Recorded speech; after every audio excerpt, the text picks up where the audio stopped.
Well, we're 26 hours into this now. I would think maybe almost 30 hours maybe with the running around to get materials, but holy crap. This is a big project for sure. I've got it to the point now where I can almost get a Revolution without the top cap on with spinning it. So that's a good indication. It's also good to have air only to be running tests with, because let's see if I can get this light a little bit better there. Not easy. Because the air will basically limit you to having your machine running smooth enough that the air will turn it over, and then steam, of course, will run it even better. But there's no point really running 40 psi through a new engine that you've found, taking it out to compressor and seeing if it'll run, because if there's really inherent problems like there was with this engine, you're going to do a lot more damage. And I wish I'd taken a picture of the flywheel when we started. I'll see if I can get this lined up here for you. Not far enough away. I'm not going to run it, but so there. Well, the light, I can't do it as easy, but what you'll see is that the run out was almost a half an inch when I got it. Now, when I turn the wheel over, I've got a run out of about a 32nd after fixing the web of the crank. So sometimes the shaft might not be bent, but it might just be the web that's been twisted. And I talked to a fireman next door who works at the fireplace, fire hall.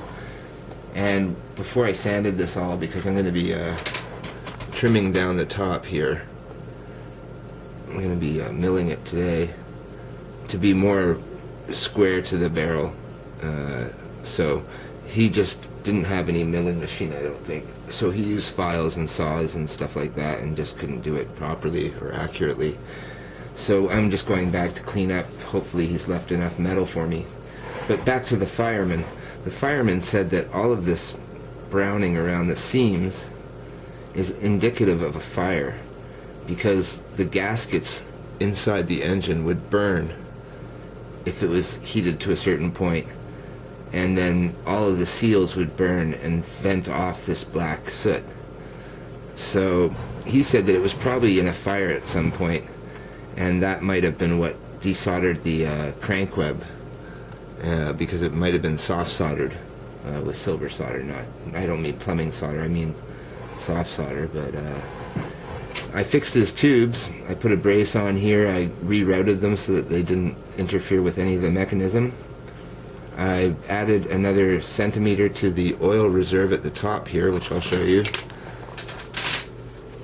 So now I have an oil reserve that will hold quite a bit more oil and feed the two bearings on the sides and also the main slider.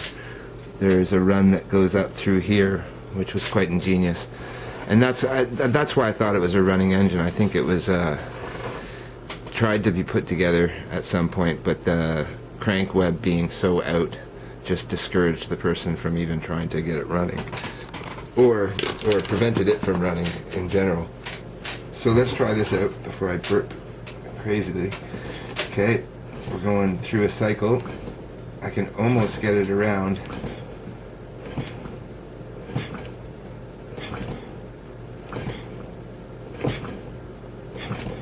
And that's after careful alignment of the rod and the eccentric now, which is almost straight up and down with the engine. It is basically straight up and down. I got it quite close, within maybe a 16th to a 32nd. So bearings all seem to be good. Resurfaced all of the bearings, had to do that. Cleaned up the shaft. Left it mostly the diameter that it was, the drill diameter of 0.5. Still have some writing on the end here of the shaft, which is sort of neat. Going to leave some of the browning on the engine. I'm going to clad it in wood and do the rest of the tapping for the head so that I can get some bleeder valves in there, drain cocks. and we'll get it running maybe within a week or two now. It's starting to look a little bit more hopeful, and right down to basically sealing it now, sealing the whole engine if I can, fixing this pillar mount here. I'm going to double D one of these holes temporarily until I can make my own stanchion to match, but I'd like to use the original one, so I'll double D that and then Loctite those in, and they'll line up, and I'll have two strong bolts there, as well as the top screw. Very strange engine for sure. Half done, but now it's almost done, and pretty impressed with the 1 finger turnover for a 2" by 2" bore. Put some O-rings in the main piston gland as well, and it is cushioned now, so it's moving. I haven't tightened it down yet, but that will be quite snug as well, not using a lot of gland material to seal it with the new piston bore fit. So there you go, folks. The number 1 Misfit, the Green Monster. Have a good one. 15 pounds of pressure on the boiler, and I think I've got it timed right. I had to actually add some brass to the valve slide because one lap was quite inaccurate and quite roughly cast edge, so I just fixed that and I've got it running, I think. So here we go. Stewart number 1, remachined every component, and let's see it run.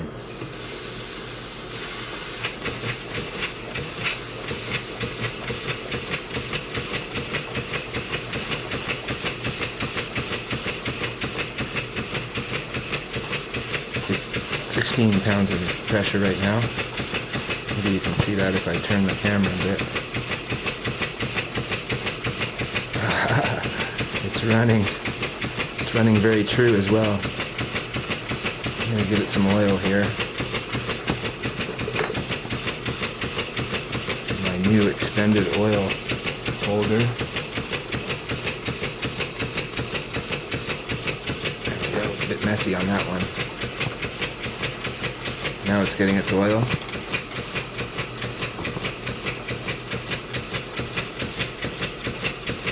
£12 per square inch.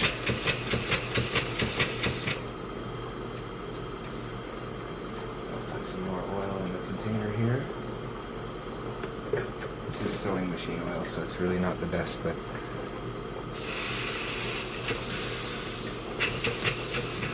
can probably do with some timing now.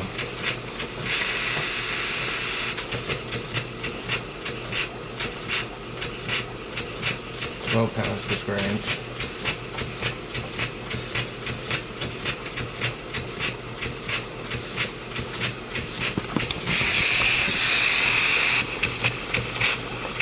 I'm happy with that. 10 pounds per square inch, and it's off. It's gonna be a good day tuning it tomorrow.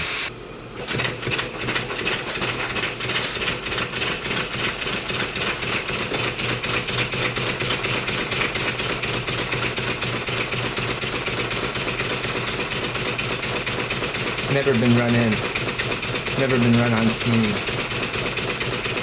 Nowhere to look for at all, so it's quite tight. But if I can get it working at a low PSI, that's some serious blow by there. Oh, that's the pressure building up in the silicone tube.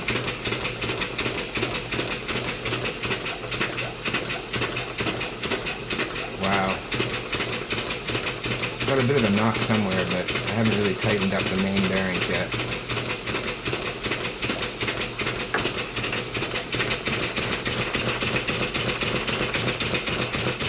Very nice. Takes a lot of pressure though. A lot of steam pressure. Got leaks coming out of the head gasket as well on the top cap. Gonna have to work on that.